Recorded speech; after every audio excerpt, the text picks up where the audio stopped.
a girl who spent the first 8 years of her life in total darkness. No sunlight, no stars, no concept of the sky.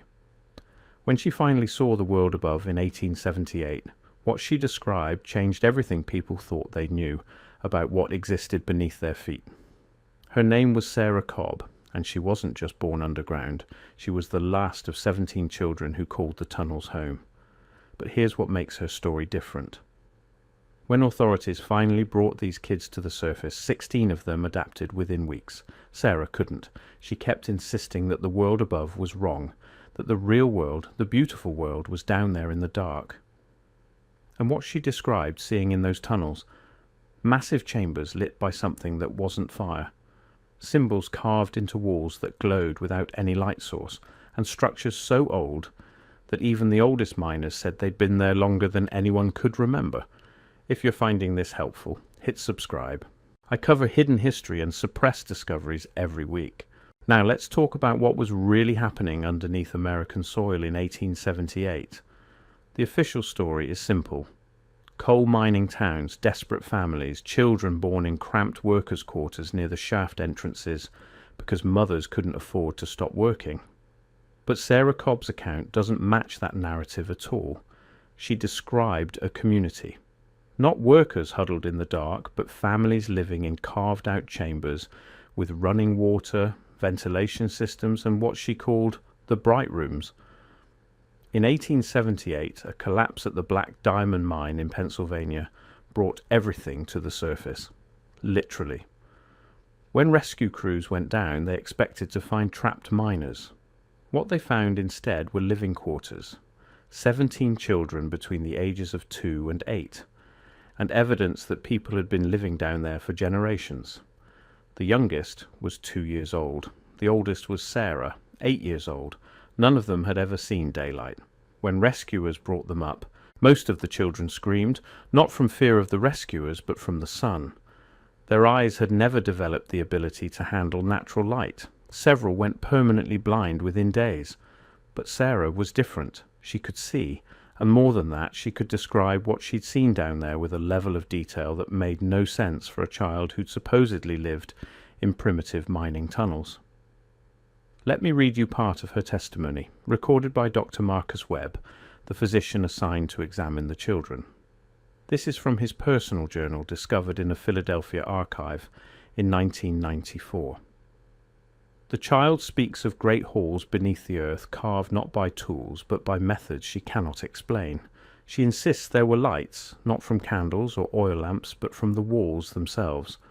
When pressed, she describes a soft glow like moonlight that emanated from veins of crystal running through the stone. She calls them the bright threads. Dr. Webb didn't believe her. He wrote it off as the confused imagination of a traumatized child. But here's what he couldn't explain. Sarah drew pictures, detailed architectural drawings of arches, domed ceilings, and geometric patterns that matched nothing in 1878 Pennsylvania. They matched something else entirely. They matched descriptions of pre-flood architecture, the kind that appears in suppressed historical accounts from the 1800s, before the narrative was standardized. The same geometric patterns show up in photographs of buildings that were later demolished or buried. Buildings that official history says were built in the 1700s, but that local records describe as already ancient when the first settlers arrived. This is where the Tartaria connection becomes impossible to ignore. Because Sarah Cobb's drawings weren't unique, they were identical to architectural details found in structures across America that have since been explained away as Gilded Age construction. Massive buildings with advanced ventilation, radiant heating, and design elements that shouldn't exist according to the official technological timeline.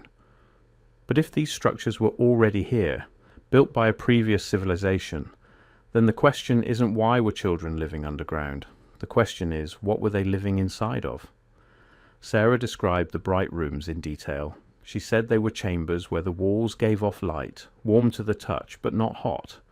She described water that came from carved channels in the floor, always clean, always flowing.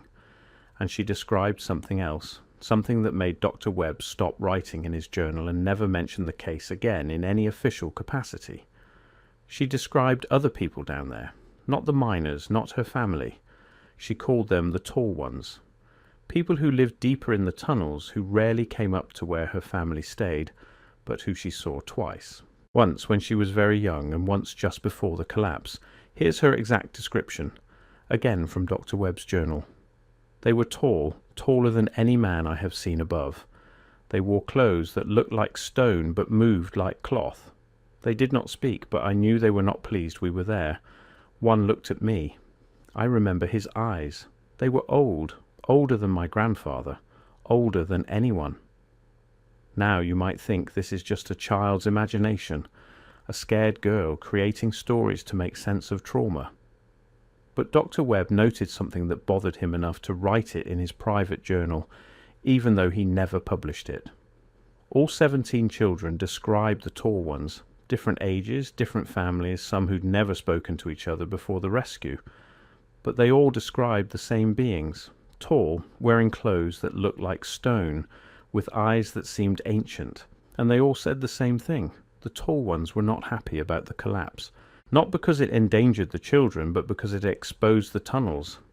3 weeks after the rescue, every entrance to that section of the Black Diamond mine was sealed, not with wooden barriers, but with concrete. Tons of it. The official reason, structural instability. But miners who worked adjacent tunnels reported something else. They reported hearing sounds from behind the sealed sections, not the sounds of shifting rock or settling debris, the sounds of machinery, heavy, rhythmic, mechanical sounds that continued for months after the collapse, then suddenly stopped. And Sarah Cobb, she was placed with a family in Ohio, far from Pennsylvania. She was told never to speak about the tunnels again. And for a while she didn't. But when she was 14, she wrote a letter, a single letter to Dr. Marcus Webb, asking one question. Did you ever go back down? Did you ever see what they were protecting? Dr. Webb never replied, but he kept the letter. It was found with his journal after his death in 1903. On the back of the envelope he'd written a single sentence. Some questions are not meant to be answered by men who wish to remain free. What did he mean by that? Who was he afraid of? And what did Sarah Cobb know that made her dangerous enough to hide? Let's look at what was happening in America in 1878. This wasn't ancient history. This was post-Civil War industrial expansion. Railroads were exploding across the country. Massive building projects were underway in every major city. And here's the thing that doesn't get talked about. Much of this construction wasn't building from the ground up. It was excavation, digging up, uncovering. Photographs from the 1870s and 1880s show something strange. Buildings emerging from dirt. Not buildings being constructed, but buildings being unearthed. Official history calls this raising the street level to deal with flooding and sewage. But look at the photos.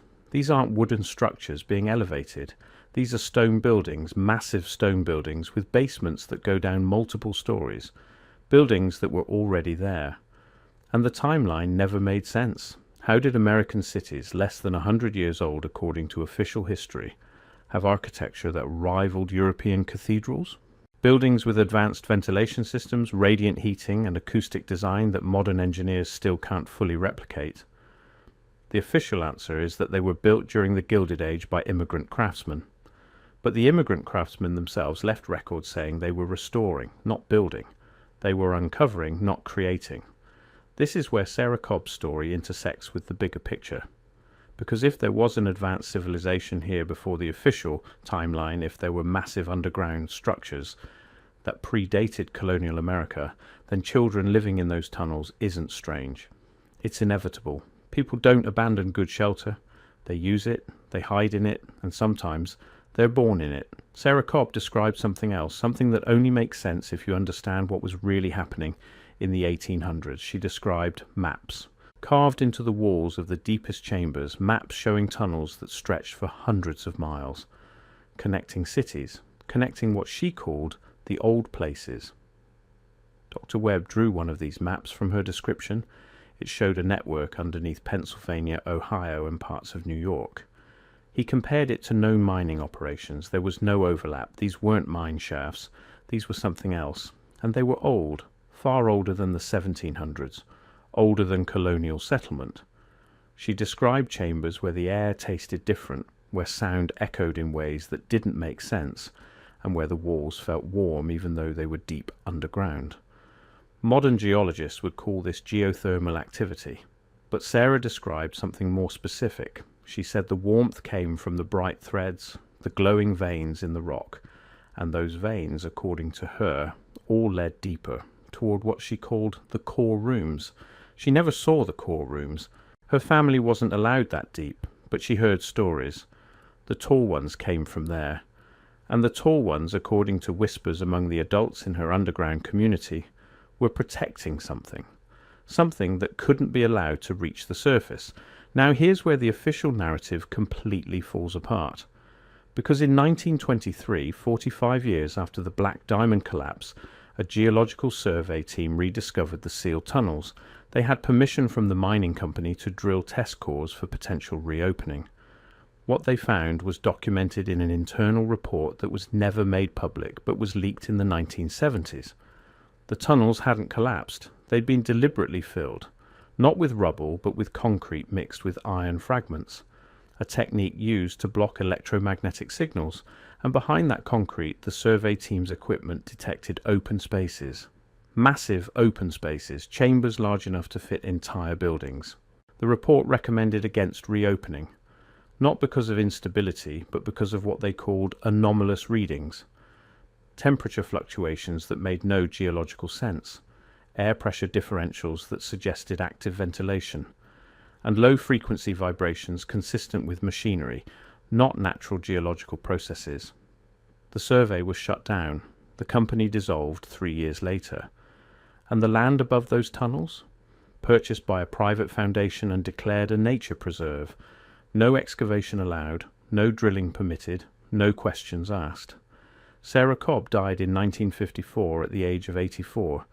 She never spoke publicly about the tunnels again after her teenage letter to Dr. Webb. But she left something behind, a diary discovered by her granddaughter in 2003. In it she wrote about dreams, the same dream over and over for 70 years. She dreamed she was back in the tunnels, walking through the bright rooms, following the glowing threads deeper into the earth. And at the end, she always reached the same place, a chamber so large she couldn't see the ceiling.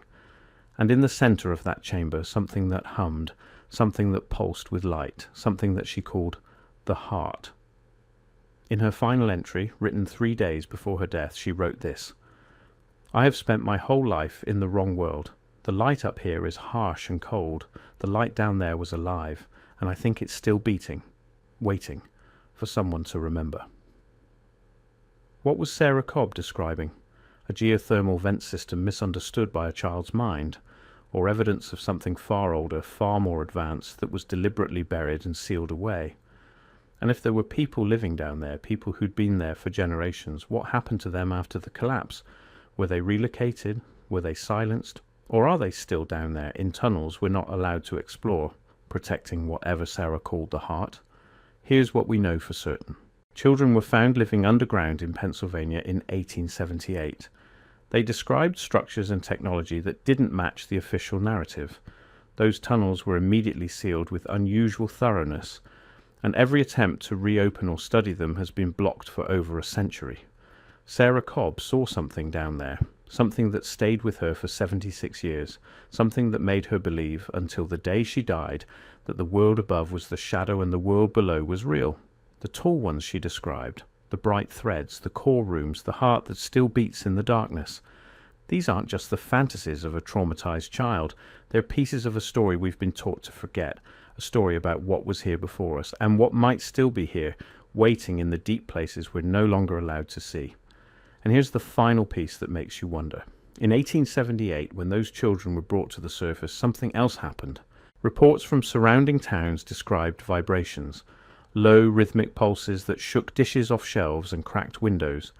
Scientists called it minor seismic activity, but it started the day the tunnels were sealed, and it stopped exactly 1 week later, as if something down there had been trying to get out, or trying to send a message.